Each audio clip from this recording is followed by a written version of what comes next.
তো বন্ধুরা, তোমরা এই ভিডিওটি দেখলেন। এই ভিডিওটি যখন করছিলাম, কালকে এই ভিডিওটি করছিলাম, রাস্তার পাশে দাঁড়াতে পারছিলাম না, এত হারে বুক কাঁপছিল। এইগুলো কি শব্দ দূষণ হচ্ছে না? মসজিদে যদি আজান দেওয়া হয়, মন্দিরে যদি তীরধনু দেওয়া হয়, তাহলে সেইগুলো হয়ে যাচ্ছে শব্দ দূষণ। তার ফলে মাইক খুলে নেওয়া হচ্ছে মন্দির মসজিদ থেকে। এই যে ড্যান্স হাঙ্গামা, ফাংশন, এই সমস্ত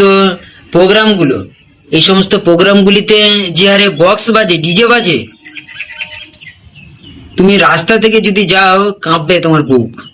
সেই সমস্ত গুলো কি শব্দ দূষণ হচ্ছে না?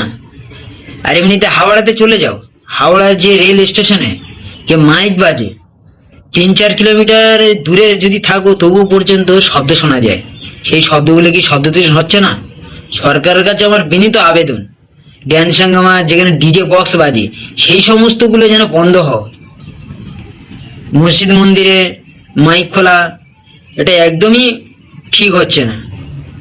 ডিজে বক্স যারা বাজাচ্ছেন তাদেরকে বন্ধ করিয়ে দিন।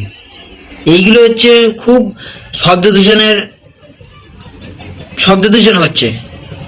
মন্দির মসজিদ এগুলো না যেন বন্ধ হয়। সরকারের কাছে আমার বিনীত আবেদন।